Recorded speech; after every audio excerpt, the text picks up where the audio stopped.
started working with other groups. We started working with Hunt Saboteurs. They said the same thing to party people. People can't go out and dance in the countryside anymore. If you do, you can go to jail for 6 months for it. And they've criminalised squatting. There's 800,000 empty houses in this country, and there's nearly 2 million homeless people. And the government, their reaction to that has been not to say, okay, let's see what we can do about this. Let's try and find homes for people. Let's try and find places where people can build up communities, where people can try and work out their own destiny and their own futures and work for themselves. No, the government's reaction was to say, no, you're not going to squat anymore. You're not going to do up the empty houses. You're not going to have these empty properties. You're going to be criminalised for it, and you're actually going to go to prison for 6 months if you carry on doing this, if you carry on trying to put a roof over your head. And the whole spectrum of things we've come to realise comes down to one thing, and that thing is land. The use of the land and the ownership of the land. The land in this country is owned 75% of Great Britain is owned by 1% of the population. And the government has now criminalised trespass, which means that if you go on any land, if you stop walking on a public footpath, you could be going down a footpath, you think, I'm going the wrong way, you stop, you turn around and you walk the other way. That has now been criminalised. You can go to prison for 6 months for that. There is no access to land, there is no way for people to live sustainably in this country. There's no way people can go out. There's good sound systems going out into the countryside. There is enough land for people to live their lives, and we can show that we can go out, and we can live our lives, and we can go out, and we can work on the land, and we can grow food on the land, and we shouldn't have to pay somebody else for it. And we can go out onto that land, and we can party on that land, and we can dance under the stars if we want to. We can work with local communities, and we shouldn't be criminalised, and we shouldn't go to jail for 6 months for going out and dancing under the stars. So what we're actually trying to do, instead of reacting to the government each time that they come forward with something, we say, no, you're not going to. We're now trying to put the ball in the other courts. And the way we're trying to do that is from the 23rd to the 29th of April, we're going to occupy a piece of land somewhere in the south of England, and we're going to have music, and we're going to have workshops, and we're going to have a creative space, and we're going to have a space where people can be outside and say, this is my land, this is what I'm working for a future for this planet, I'm working for a future for my children, and we're doing something about it now, and it's then up to the government to react to us. We've gone beyond the point of actually sitting down and saying, okay, we'll compromise about this and we'll compromise about that. At the moment they're completely destroying the planet on which we live, and there can be no compromise about that at the end of the day. There has to come a point where we actually get up and we say, no, you're not doing it anymore. That's the end, that is the fundamental point. We've got to say no at some point. We've got to look at our own lifestyles and seeing the way that we live our life. We've got to look at what other people are doing. We've got to work with the people in the local community, and we've got to actually stand up and say, no, we're not happy with the way things work at the moment. We're not happy with the way that money is everything and people are nothing. We're not happy with what's going on, and we're doing something about it. And the first stage of actually going in that direction is going to be this land occupation. We want as many people as possible to come down and join us in the south of England for 1 week from the 23rd of April. There's flyers around here this evening that have got a phone number which you can actually phone on the day, which will give you the location of the site. There's going to be big park-up space nearby. There's a beautiful piece of land and a strategic piece of land which we're going to be occupying. And it is going to be down to the government to decide what they're going to do. But as far as I'm concerned, and hopefully as far as everybody else there is concerned as well, we're going to be standing there and we're going to be saying, no, we're doing this because you're destroying our planet. You want people to take the initiative. The Conservative government has always said, we want people to take the initiative, we want people to go out and do things. We're going to go out and do things. We're going to take the land back and we're going to say, no, you are not going to send us to jail for walking on the land in our own country. No, you are not going to send us to jail for squatting houses. No, you are not going to send us to jail for going out and partying. You are not going to send us to jail for going out and sabotaging fox hunts. You are not going to send us to jail for going out and stopping the road protests. This is what we are doing for our future. It's our future. We have a birthright. We have a right to be on the land in this country, and we are bloody well going to take it back. So come and join us. Thank you.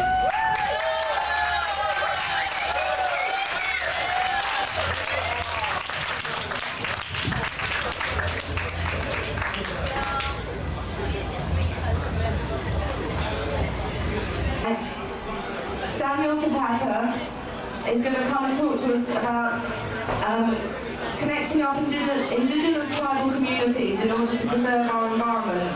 And he's got a film to show us, which I'm sure he'll tell you more about. Good evening, everybody. This here, we're divisioning right in here. This here is where I come from.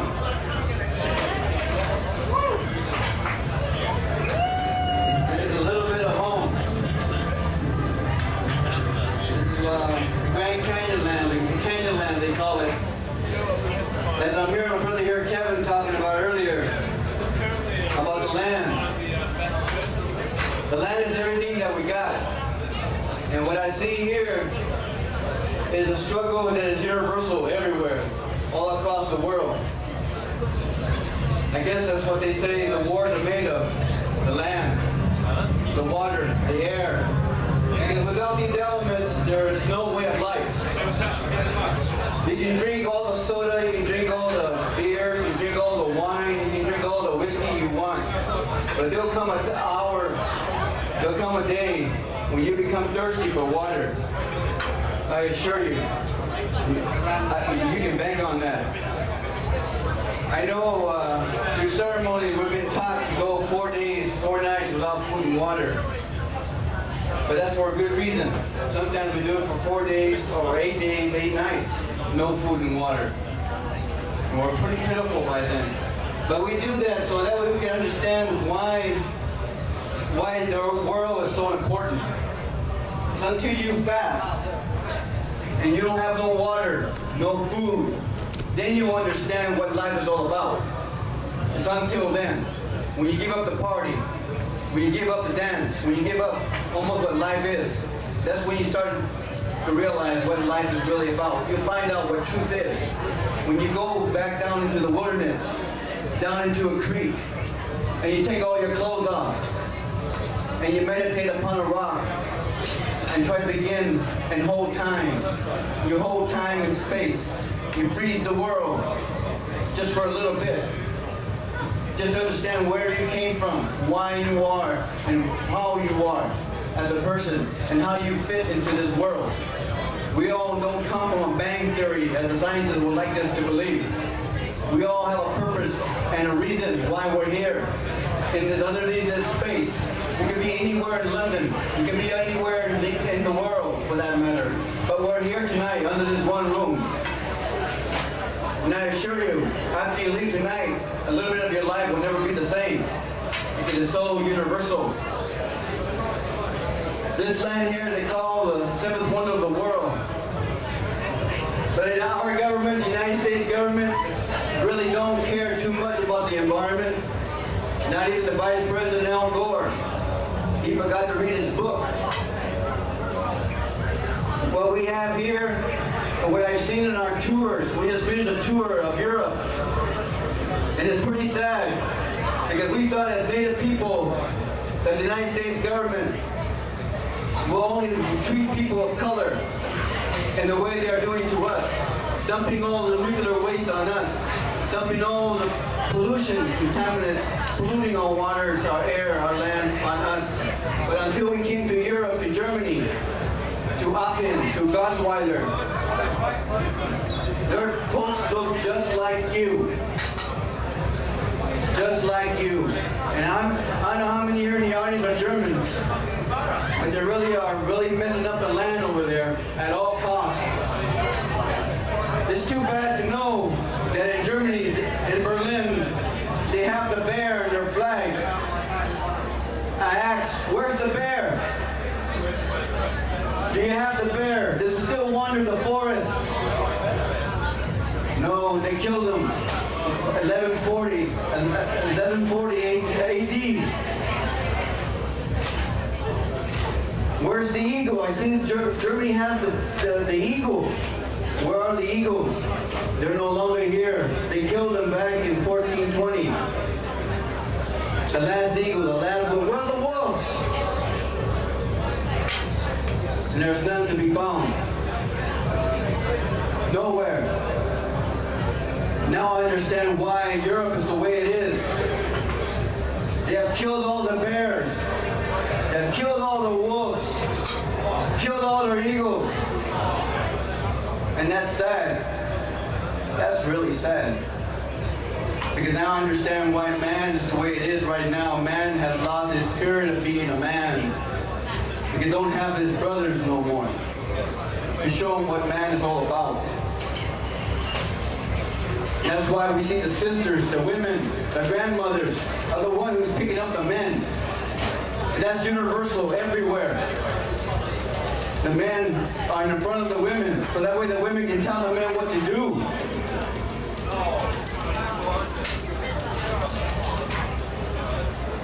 I come here tonight not to rabble rouse you, or not the men either, but I come here tonight to show you a little bit of our country. All this is declaring a national sacrifice area. How many of you know that you have a national sacrifice area in Great Britain? It's called the Beacon National Park. Over a month ago in Parliament in Wales, it's been declared to be go ahead to have coal open cast strip mining in the Beacon Mountains. How many of you know that? It's a national park. The Sidonian National Park is also open for open cast mining. But who's going to do it? It used to be formerly known British Coal Corporation. Now it's Celtic Energy. They have the gall and the audacity to call and take something so sacred as Celtic and bastardize it for their own three men who owns that business for their own profit and greed. It's blasphemy. What they're doing is stealing away the heritage of the people. What I see here, what I've been hearing about the land reform is a long time coming. It's all over the world. We are reclaiming our land. We own the land. We take care of the land. We've been instructed, our ancestors, all of us, we're all tribal people. And I say that as a Native American, we are all tribal people. It doesn't matter what color of the skin is you are. You don't have to look like me.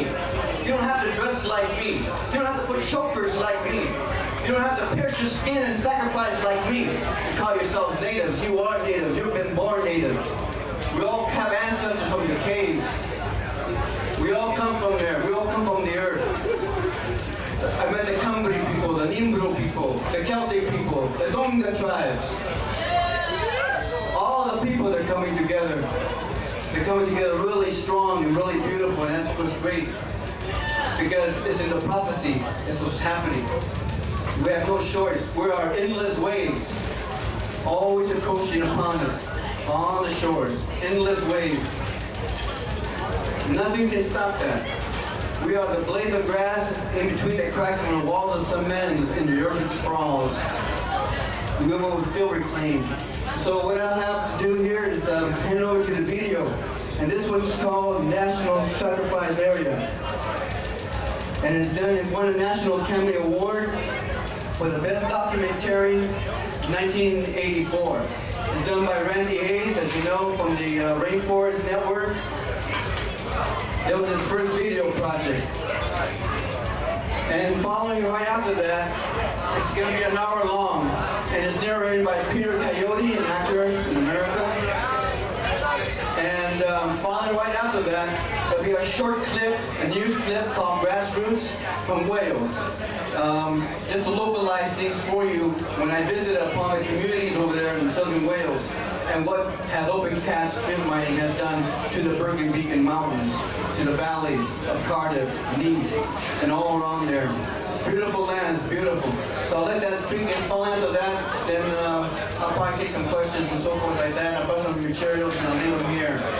But please, this is happening, and this is a reality, and we all have a part how we can contribute and continue on the struggle, not only for us, but for everyone.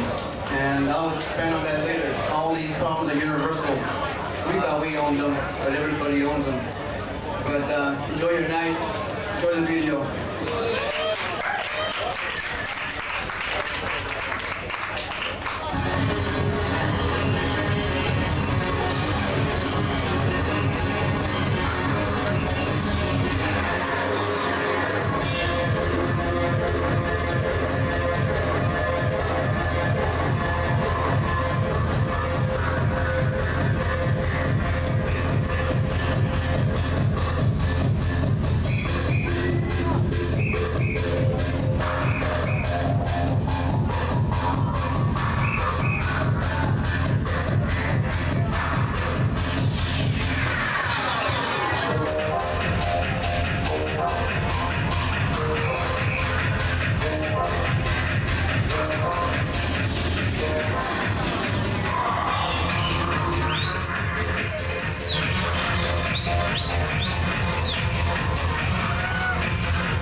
We're trying to show the humans what they're doing wrong and why the Earth's going to be destroyed in the year 2014.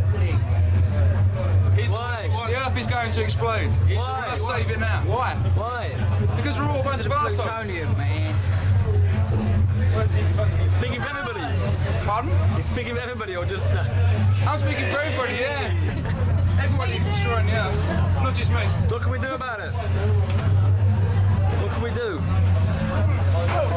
Think about it. Alright. Read the Martian Dictionary. Have a look at the Martian Dictionary. What we got here? This is the Martian Dictionary. This explains a lot of things. It explains about the Martian invasion. It explains why the Earth's going to destroy itself. And it also explains how we can save the Earth.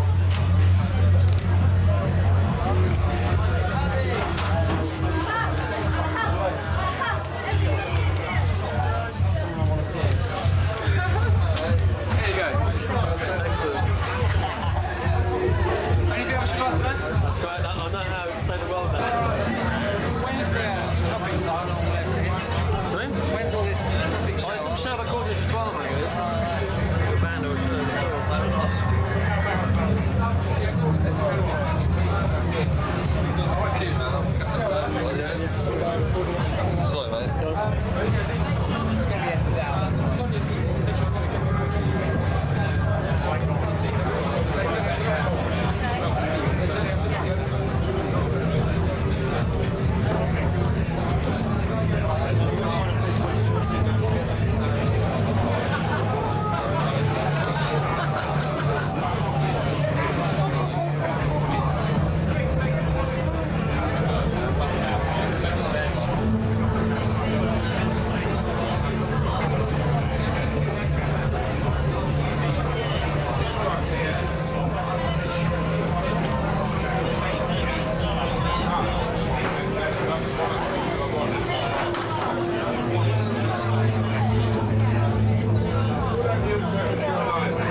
is wait until the book is not in the way so you can get a clear picture.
It's a whirly gig. What do you like about megatripolis then?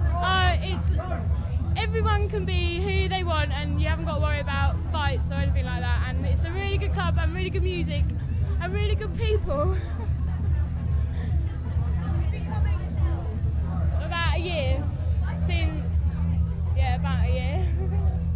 You say you've been coming to megatripolis for about a year, so the whole thing. Say the whole sentence or something. I've been coming to megatripolis for about a year. What's the best thing about it? Everything, except it's on a Thursday, but it should be on the weekend, because I've got work on Friday. Tell us about your sort of piercings and makeup and stuff. Oh, I got the belly button ring done a year ago, and then I got the tattoo done in October, and that bead's from the bead shop, and I got my nose pierced here at megatripolis, and well, that's it really. And I've got stars on my face and stickers, because I got a bit carried away with the stickers before I came out.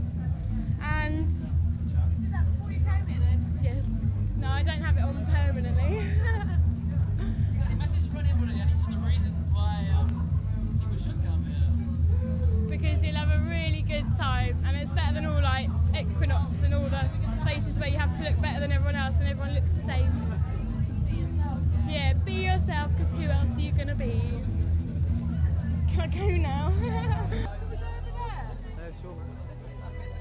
Over there. Do you come to megatripolis often then? Yeah, every week, definitely. Ask questions with a sentence to the camera as well. Oh, cool. Yeah, I come every week.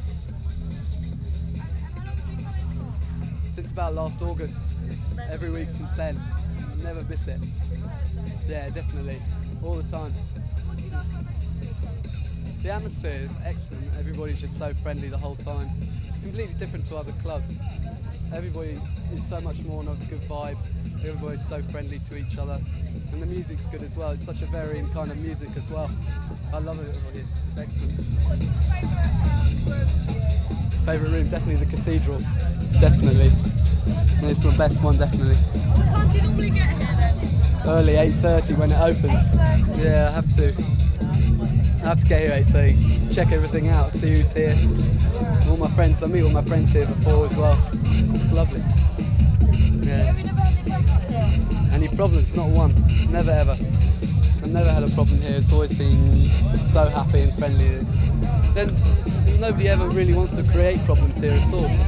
You can see by everybody's just having such a good time. What's any other clubs? Club UK. But that's only for the music and the dancing. I come here for the atmosphere with everybody around. I come here for the music as well, but basically it's the vibe of everybody around here. It's excellent. Do you buy stuff here, like jewellery and all that? I haven't done yet. I used to buy a lot of lollipops though. They were very good. Not anymore though.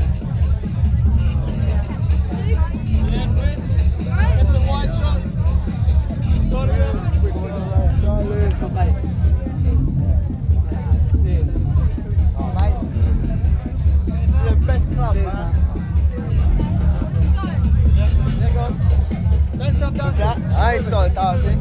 I can dance all night, man. It's the best club in London. Where'd you get all your energy from? Huh? Yeah, I was just born with it. It's the best club on a Thursday night, man. What about the people? Hey? What about the people? People are great, man. That's the best thing about the place, is the atmosphere. The atmosphere, man. How long have you been coming in for? About 2 years now. About 2 years now.